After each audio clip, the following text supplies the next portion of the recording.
আমরা উপস্থিত রয়েছে এখানে দেখতে পাচ্ছেন এই এলাকার জেলা পরিষদ সদস্য যিনি প্রতিনিধি রয়েছেন জাভেদ আক্তার মহাশয়, তিনি কিন্তু আজ আমার পাড়া আমার সমাধান যে কর্মসূচি রয়েছে সেই ক্যাম্প যে বসেছে রশিয়া জুনিয়র বেসিক স্কুলে, সেই ক্যাম্প পরিদর্শনে এসে উপস্থিত হয়েছেন। এই মুহূর্তে দেখছেন সাধারণ মানুষের কি সমস্যা রয়েছে, কাগজপত্র জমা দিতে কোনো সমস্যা হচ্ছে কিনা সেই বিষয়গুলি জেলা পরিষদের সদস্য ফরাদ বানুর প্রতিনিধি যিনি রয়েছেন জাভেদ আক্তার মহাশয় সেই বিষয়গুলি কি খুব গুরুত্ব সহকারে দেখছেন। আপনাদেরকে জানানোর চেষ্টা করব রাজ্য সরকারের নির্দেশ মোতাবেক গোটা রাজ্যব্যাপী কিন্তু শুরু হয়েছে আমার পাড়া আমার সমাধান কর্মসূচি। সেই কর্মসূচি মোতাবেক আজ ইসলামপুর ব্লকের গুঞ্জুরিয়া গ্রাম পঞ্চায়েতের অন্তর্গত রশিয়া জুনিয়র বেসিক যে স্কুল রয়েছে সেই স্কুলে সেই আমার পাড়া আমার সমাধান যে শিবির রয়েছে সেই শিবিরটি আজ অনুষ্ঠিত হচ্ছে এবং এই আপনাদেরকে জানানোর চেষ্টা করব এই শিবিরের মাধ্যমে অন্ততপক্ষে 3টি করে বুথকে নিয়ে একটি করে শিবির অনুষ্ঠিত হচ্ছে এবং প্রত্যেকটি বুথের জন্য 10 লক্ষ টাকা করে কিন্তু বরাদ্দ করা হয়েছে। সেই বুথের ছোট ছোট কাজগুলিকে যাতে খুবই সাধারণ মানুষ যাতে নিজেরা দাঁড়িয়ে থেকে তাদের যে সমস্যা রয়েছে সেগুলো জানাতে পারে এবং সেগুলো যেন সমাধান করতে পারে, সেগুলোই কিন্তু রাজ্য সরকারের এই অভিনব উদ্যোগ। এবং এই মুহূর্তে যে চিত্র আপনাদের সামনে দেখানোর চেষ্টা করছি, জেলা পরিষদের সদস্য যিনি রয়েছেন ফরহাদ বানু, তার প্রতিনিধি যিনি রয়েছেন জাভেদ আক্তার মহাশয়, তিনি এই মুহূর্তে সেই রশিয়া জুনিয়র বেসিক স্কুল যে রয়েছে সেই স্কুলের আমার পাড়া আমার সমাধান কর্মসূচি রয়েছে যে শিবির বসেছে সেই শিবিরে এসে সাধারণ মানুষের কাজকর্ম কেমন হচ্ছে, তাদের কোনো সুবিধা কিংবা অসুবিধা হচ্ছে কিনা সেই বিষয়গুলি খতিয়ে দেখছে। কি বলছেন তিনি আমাদের সরাসরি জেনে নেওয়ার চেষ্টা করব, কিন্তু তার আগে জানানোর চেষ্টা করব প্রতি ইসলামপুর ব্লক সহ গোটা রাজ্যব্যাপী কিন্তু আমার পাড়া আমার সমাধান যে কর্মসূচি রয়েছে সেটি গ্রহণ করা হয়েছে রাজ্য সরকারের পক্ষ থেকে এবং সেই আমার পাড়া আমার সমাধান যে কর্মসূচিতে 3টি করে বুথকে নিয়ে একটি করে শিবির অনুষ্ঠিত হচ্ছে এবং প্রত্যেকটি বুথেই 10 লক্ষ টাকা করে বরাদ্দ করা হচ্ছে। সেই 10 লক্ষ টাকা বরাদ্দর মধ্য দিয়ে সাধারণ মানুষের এলাকার যে সকল নিজ নিজ এলাকার যে সকল কাজকর্ম রয়েছে, যেগুলি ছোটোখাটো কাজকর্ম, সেই স্ট্রিট লাইট হোক কিংবা 50 মিটার রাস্তা হোক কিংবা ড্রেন হোক কিংবা নালার কোনো কাজ হোক, সেগুলি কিন্তু সেই সময় কাজগুলি কিন্তু এই যে আমার পাড়া আমার সমাধান কর্মসূচি রয়েছে সেই কর্মসূচিতে রয়েছে তারা সেই সমস্যাগুলি নথিভুক্ত করাতে পারবে এবং খুব শীঘ্রই সেগুলি সমাধান করার চেষ্টা করবে। যে রাজ্য সরকার রয়েছে তার কাছে সেই জিনিসগুলো যেগুলো রয়েছে, প্রথমে ইসলামপুর যে বিডিও অফিস রয়েছে সেই বিডিও অফিসে সেই সমস্যাগুলি নিয়ে যাওয়া হবে এবং সমস্যাগুলি নিয়ে যাওয়ার পরে ধীরে ধীরে সেগুলি সমাধান করার প্রসেস শুরু হবে। এই মুহূর্তে আপনাদেরকে দেখানোর চেষ্টা করছি ইসলামপুর ব্লকের অন্তর্গত গুঞ্জিরিয়া গ্রাম পঞ্চায়েতের রশিয়া জুনিয়র যে স্কুল রয়েছে সেই স্কুলের চিত্র এই মুহূর্তে আপনাদের সামনে তুলে ধরার চেষ্টা করছি। আজ এখানেও আমার পাড়া আমার সমাধান কর্মসূচি অনুষ্ঠিত হচ্ছে। জাভেদ আক্তার মহাশয় তিনি এখানে এসছেন, তৃণমূল কংগ্রেসের যিনি নেতৃত্ব রয়েছেন তিনি সকল শিবিরই কিন্তু ঘুরে দেখলেন এবং তিনি কি বলছেন আপনাদের সামনে সরাসরি তুলে ধরার চেষ্টা করব। কিন্তু তার আগে দেখছেন সাধারণ মানুষের উপস্থিতিটা আমি দেখানোর চেষ্টা করব। ব্যাপক পরিমাণ মানুষ কিন্তু তাদের সমস্যা নিয়ে আজ এই যে রশিয়া জুনিয়র বেসিক স্কুল যে রয়েছে সেই স্কুলে এসে উপস্থিত হয়েছে এবং তাদের সমস্যাগুলি কিন্তু নথিভুক্ত করাচ্ছেন।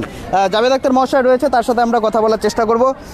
বলছিলাম জাভেদবাবু, এই বৃষ্টির মধ্যেও আপনি এসেছেন, কিছুক্ষণ আগে বৃষ্টি ছিল, তার মধ্যেও দেখতে পেলাম যে বৃষ্টির মধ্যে সেই ক্যাম্পগুলো ঘুরছেন, মানুষের কথা শুনছেন, কি বলবেন এই বিষয় নিয়ে?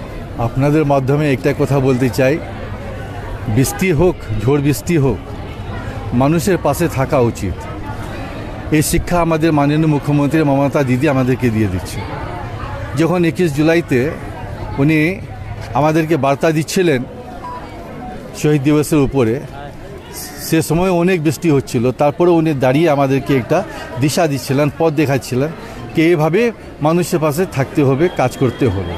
তো যেহেতু আমরা ওনার সঙ্গে আজ থেকে নয় প্রথম থেকেই আছি, তারপর আমরা সবসময় একটাই চিন্তা করেছি যে যে মানুষকে নিয়ে আমরা দলকে এখানে সংগঠিত করা হয়েছে, তো আজকে আমরা নির্বাচিত হয় যদি এসেছি, মানুষের প্রতিনিধি হয় যদি এসেছি, দলের প্রতিনিধি হয় এসেছি, তো আমি একটা কথা বলতে চাই, আমাদের যতগুলো গ্রাম পঞ্চায়েত মেম্বার, পঞ্চায়েত সমিতি মেম্বার যতগুলো আছেন, প্রধান উপপ্রধান, সবাইকে আমি একটা বার্তা দিই যে মানুষের জন্য দিদি আছে আর আমাদেরকেও মানুষের জন্য দাঁড়াতে হবে।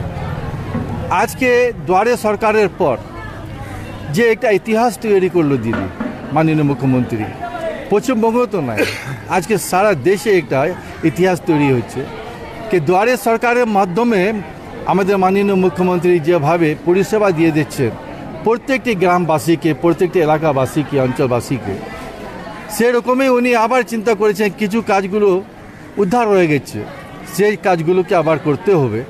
তো উনি এখন পাড়ায় পাড়ায় আমাদের পাড়া আমাদের সমাধানের প্রকল্প নিয়ে প্রত্যেকটি ওয়ার্ডে প্রত্যেকটি মেম্বারকে এটা দায়িত্ব দেওয়া হলো कि भाई নিজে নিজে পাড়াতে, নিজে নিজে ওয়ার্ডে তুমি আমাদের পাড়া আমাদের সমাধানের মাধ্যমে তোমাদের ওয়ার্ডের যে প্রবলেমগুলো আছে ওইগুলোকে সমাধান করার চেষ্টা করো।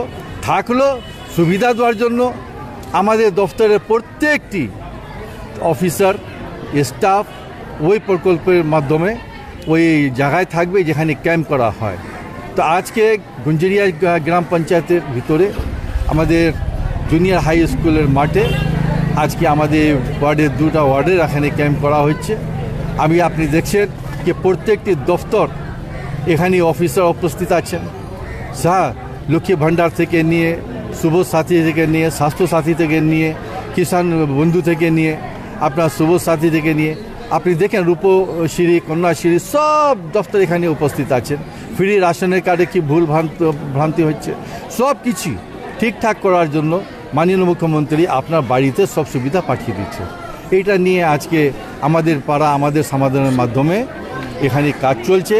আর আমি ধারাবাহিক হিসাবে প্রত্যেকটি জায়গায় যেখানে সুবিধা পাচ্ছি আমি সুযোগ পাচ্ছি, ওখানে আমাদের মেম্বারগুলোকে, আমাদের মানুষগুলোকে, যে পাড়ার মানুষগুলো আছেন, মহিলা দিদি বোনগুলো আছেন, সবাইকে একটা কথা বলেছি, সুস্থভাবে আর সিস্টেমিকভাবে আপনারা আসেন, নিজের কাজগুলো উদ্ধার করে যান, আগামী দিন কোনো ভুল ভ্রান্তি না হয়। এরকমই তো কেন্দ্রীয় সরকার পিছনে পড়ে আসে, এসআইআর করে একটা ভয় ভীতি ঢুকিয়ে দিচ্ছে মানুষের ভিতরে। কিন্তু মাননীয় মুখ্যমন্ত্রী আমাদের বলেছেন জননেত্রী যে না, তোমাদের ভয় করার দরকার নাই, এখানে মমতা ব্যানার্জি তোমার পাশে দাঁড়িয়ে আছে। সে একটা আশ্বাসন উনিও দিচ্ছেন। আমরা একটা সৈনিক হয়ে আমরাও চেষ্টা করছি ওনার যে বার্তাটা প্রত্যেকটি বাড়ি বাড়ি পৌঁছানোর জন্য। তো বিভ্রান্তি হওয়ার দরকার নাই, ভয় খরচ কোনো দরকার নাই। এসআইআর থাকবে, যারা বের করেছে এসআইআর ওরাই বের হয়ে যাবে, আপনারা দেখবেন কিছুদিন পর। কিন্তু বাংলার মাটিতে যতগুলো মানুষ আছে এসআইআর নিয়ে আমাদের কোনো চিন্তা নাই, আমরা কোনো ভয় নাই। কিন্তু একটা কথা বলি কি নিজের ডকুমেন্টসগুলোকে আপনাদেরকে সব ঠিকঠাক করে রাখতে হবে। কোন সময় কি দরকার পড়ে যায়, কি চাচ্ছেন ওরা, সব কিছু তথ্যগুলো এরকম পরিষ্কার করে নেয়। এই সুযোগটা আমরা পেয়ে গেছি। আর দিদি আমাদের পাড়া আমাদের মাধ্যমে সমাধানের মাধ্যমে আমাদের প্রত্যেকটি জিনিস ঠিকঠাক করার জন্য এখানে সব অফিসারগুলোকে ইনস্ট্রাকশন দেওয়া আছে। এর জন্য আপনাদের মাধ্যমে আমি মাননীয় মুখ্যমন্ত্রী আমাদের মমতা দিদিকে ধন্যবাদ দিচ্ছি। আর আমাদের যতগুলো অফিসার্স আছেন এখানে, আমাদের বিডিও অফিস থেকে সবাই আসছেন, এডি অফিস থেকে সবাই আসছেন, তো সবাইকে আমি ধন্যবাদ দিচ্ছি কি আপনারা অফিস ছেড়ে আপনারা গ্রামে চলে আসছেন, ওয়ার্ডে চলে আসছেন মানুষকে সেবা দেওয়ার জন্য। তো আপনারা একটু সুযোগ মানুষকে দিবেন, মানুষের কথা শুনবে। আমাদের এলাকার মানুষ অনেক ভোলা ভালা মানুষ, এরা কথা একটু বুঝতে কম একটু পারে, কিন্তু আপনারা বোঝানোর চেষ্টা করবেন। কিন্তু কোনো রাগ তাগ এগুলো আমরাও পছন্দ করব না। যদি 2বার 3বার করে বোঝাতে হবে। মানুষকে সুবিধা দেওয়ার জন্য যখন মাননীয় মুখ্যমন্ত্রী আপনাদেরকে পাঠিয়ে দিচ্ছে, তো আপনারা সে সুবিধা মানুষের পাশে পৌঁছিয়ে দেন। এই বার্তাটা আমি আপনাদের মাধ্যমে দিতে চাচ্ছি। কোন কোন বুথকে নিয়ে মূলত আজকে হচ্ছে? আজকে কয় নম্বর বুথ আছে মুস্তাফা? চারটা বুথ আছে না? কোন কোন নম্বর আছে মনে আছে? 174, 74, 174, 174, 76, 177 আর 180। আপনারা দেখছেন কি প্রত্যেকটি টেবিলে মানুষের একদম ভিড় লাগা আছে, মানুষ সুবিধা পাচ্ছেন। আমি জিজ্ঞেস করলাম ওদেরকে, সবাই বলছে, আমাদের মা বোনগুলো বলছে কি না আমরা সবাই এখানে সন্তুষ্ট। আর দিদিকে আমরা ধন্যবাদ দিচ্ছি, আপনাদের মাধ্যমে ধন্যবাদ দিচ্ছি। এইগুলো কথা আমাদেরকে বলেছেন, অনেক খুশি। বাংলার মানুষ অনেক সুবিধা পাচ্ছেন প্রত্যেকটি জায়গায়। বাংলার মানুষ, কেন্দ্রীয় সরকার তো একটাই কথা, কখন ধর্মকে নিয়ে রাজনীতি করে, কবে এসআইআরকে নিয়ে রাজনীতি করে, ওদের কাছে আর কোনো এজেন্ডা নাই, সব এজেন্ডা ফেল হয়ে গেছে। এখন আপনি দেখেন কি দেশের মানুষ ওদেরকে এখন নাম নিতে ঘৃণা করেছে, ওদেরকে ভোট চোর করে ঠিক প্রমাণ পেয়ে যাচ্ছে। ভোট চুরি করে ওরা জিতে এসেছে আর মানুষকে এখানে আসে বিভ্রান্ত করার চেষ্টা করেছে। তো একে বাংলা মাটি থেকে ভালো শিক্ষা পাবে, মাননীয় মুখ্যমন্ত্রীর আবার 2024-এ একটা বিধানসভা নির্বাচন আছে, নির্বাচনও আপনারা দেখে নেবেন कि দিদির সাথ দিদির হাত কেউ ছাড়তে চায় না আর ছাড়বও না, কারণ কি মমতা দিদি একটা আশ্বাসন দিয়েছেন, অভিষেক বাবুও আমাদের নেতৃত্ব দিচ্ছেন, সবাই মিলে আমাদের বাংলা মাটির মানুষকে সব রকমের সমাধান করার জন্য উপস্থিত আছেন। আর তারপরে এই নোংরা রাজনীতিকে বাংলার মাটিতে আসতে দিবে না, আর এখানে টিকতে দিবে না, কারণ কি বাংলার মানুষ দিদির সঙ্গে আছে আর সঙ্গে থাকবে। বলছিলাম দাদা, এটা অভিনব উদ্যোগ বলা চলে রাজ্য সরকারের, যে আমাদের পাড়া আমাদের সমাধান। পাড়ায় পথবাতির দরকার, নিজেরা এসে নথিভুক্ত করাচ্ছে।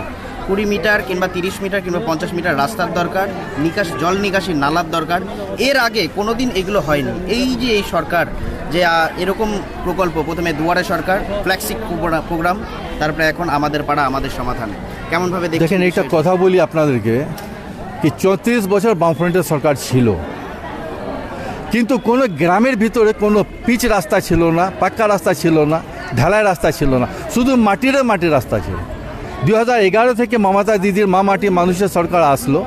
আজকে আপনারা যে দেখেন কোনো একটা ওয়ার্ড এরকম নাই যে ওয়ার্ডে 10টা 4টা 5টা যতগুলো রাস্তা আছে কোনো মাটির রাস্তা আপনি পাবেন না, ঢালাই রাস্তা পাবেন, পিচের রাস্তা পাবেন। এই দিদির প্রকল্প আছে। তারপর দিদির সুবিধাগুলো যে আপনার ইতিহাস, যে ইউনেস্কো যে আপনার দিদিকে অ্যাওয়ার্ড দিচ্ছে কন্যাশ্রীতে, রূপশ্রীতে, সব সময় দিদি পাশে দাঁড়িয়ে আছে। প্রত্যেকটি বাড়ির মানুষ সুবিধা পাচ্ছে। কে পায়নি? বিজেপি করেও পাচ্ছে, সিপিএম করেও পাচ্ছে, কংগ্রেস করেও পাচ্ছে, সব দলের পাচ্ছে। দিদি কাকে উপর নিচে করে দেখে না কি টিএমসি করেছে তাকে সুবিধা দিতে হবে না, সবাইকে সমান সমান সুবিধা দেওয়া হচ্ছে। থাকলো কথা এই যে ছোটো মোটো যে জিনিস আছে, নালার দরকার আছে, ড্রেন আছে, হ্যাঁ কোনো জায়গার রাস্তা ভেঙে গেছে ওখানে আছে, কোনো জায়গায় হিম পাইপের দরকার আছে। এই সুবিধারই জন্য আমাদের পাড়া আমাদের সমাধানের প্রকল্পের মাধ্যমে দিদি সব পাড়াতে এই সুবিধাগুলো দেওয়ার জন্য চেষ্টা করেছে। ধন্যবাদ দাদা। যারা এতক্ষণ যুক্ত ছিলেন আমাদের সাথে, তাদের একবার জানানোর চেষ্টা করব যে রাজ্য সরকারের পক্ষ থেকে যে আমাদের পাড়া আমাদের সমাধান যে কর্মসূচি গ্রহণ করা হয়েছে, সেটি আজ ইসলামপুর ব্লকের গুঞ্জুরিয়া গ্রাম পঞ্চায়েতের রসিয়া জুনিয়র বেসিক যে স্কুল রয়েছে সেই স্কুলে অনুষ্ঠিত হচ্ছে। জেলা পরিষদের প্রতিনিধি যিনি রয়েছেন জাভেদ আক্তার মহাশয়, তিনি তা পরিদর্শনে এসেছিলেন এবং সাধারণ মানুষ তাদের নিজ নিজ যে সমস্যা সেগুলো নথিভুক্ত করাচ্ছে সে চিত্র আপনাদের সামনে তুলে ধরার চেষ্টা করলাম।